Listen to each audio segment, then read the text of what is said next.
नमस्कार, मी संकेत संजय चक्रदेव। साठा उत्तराची कहाणीच्या आजच्या भागात 5 देवांची कहाणी। ऐका पाची देवांनो तुमची कहाणी। एकदा महादेव पार्वती पृथ्वी प्रदक्षिणा करायला निघाली। मुक्कामी उतरली।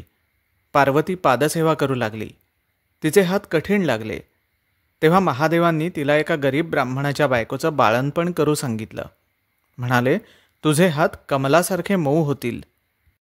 पार्वतीनं ब्राह्मणाच्या बायकोचं बाळंतपण केलं। ती फार उतराई झाली। पार्वतीला म्हणाली, तू माझी माय बहीण आहेस, मला काही वाण सांग, वसा सांग। तिनं वसा सांगितला। काय सांगितला?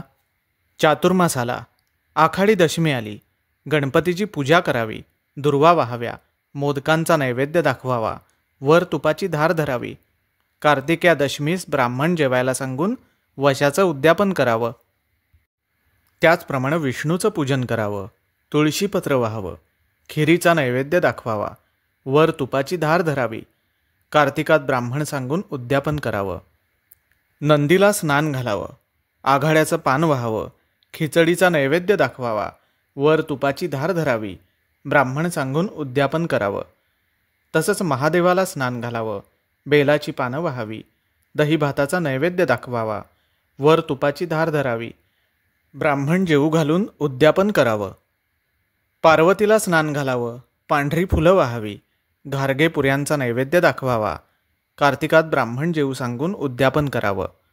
हा वसा कधी घ्यावा? आखाड्या दशमीस घ्यावा, कार्तिक्या दशमीस संपूर्ण करावा। वसा सांगून पार्वती अदृश्य झाली। बरेच दिवस झाले। इकडं पार्वतीनं काय केलं? गरीबाचा वेश घेतला, त्या बाईला भेटायला गेली।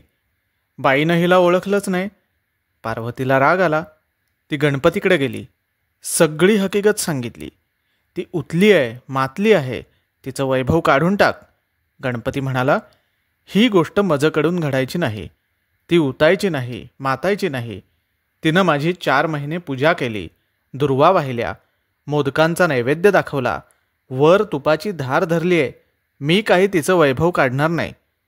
असं गणपतीनं म्हटल्यावर पार्वती विष्णूकडे गेली, सगळी हकीकत सांगितली। ती उतली आहे, मातली आहे, तिचं वैभव काढून टाक। विष्णू म्हणाले, ही गोष्ट मजकडून घडायची नाही, ती काही उतायची नाही, मातायची नाही। तिनं माझी 4 महिने पूजा केली, तुळशीपत्र वाहिलं, खिरीचा नैवेद्य दाखवला, वर तुपाची धार धरली आहे, मी काही तिचं वैभव काढणार नाही। तिथून उठली आणि पार्वती नंदीकडे गेली, सगळी हकीकत सांगितली। ती उतली आहे, मातली आहे, तिचं वैभव काढून टाक। नंदी म्हणाले, ही गोष्ट मजकडून घडायची नाही, ती काही उतायची नाही, मातायची नाही। तिनं माझी 4 महिने पूजा केली, आघाड्याचं पान वाहिलं, खिचडीचा नैवेद्य दाखवला, वर तुपाची धार धरली आहे, मी काही तिचं वैभव काढणार नाही। तिथून पार्वती महादेवांकडे गेली, सगळी हकीकत सांगितली। ती उतली आहे, मातली आहे, तिचं वैभव काढून टाक। महादेव म्हणाले, ही गोष्ट मजकडून घडायची नाही, ती काही उतायची नाही, मातायची नाही। तिनं माझी 4 महिने पूजा केली, बेलाची पानं वाहिली, दही भाताचा नैवेद्य दाखवला, वर तुपाची धार धरली आहे, मी काही तिचं वैभव काढणार नाही। तू गरीबाच्या वेशानं गेलीस म्हणून तिनं तुला ओळखलं नाही, पहिल्या वेशानं जा म्हणजे ती तुला ओळखील। पार्वती पहिल्या वेशानं पुन्हा गेली। ब्राह्मणबाईनं बसायला पाट दिला, पाय धरून आभारी झाली। तिला पार्वती प्रसन्न झाली, उत्तम आशीर्वाद दिला। जसे तिला 5 देव प्रसन्न झाले तसे तुम्हा आम्हा होत। ही साठा उत्तराची कहाणी 5 उत्तरी सुफळ संपूर्ण।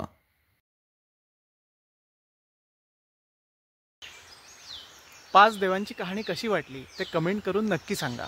चॅनलला लाईक करा, शेअर करा, सबस्क्राईब करा। मंडळी, मंदिरात गेल्यानंतर आपल्या चपला चप्पल स्टँडमध्येच काढूया। चप्पल स्टँड भोवती आणि इतर परिसरात चपलांचं नक्षीकाम करणं आपण टाळूया। नमस्कार।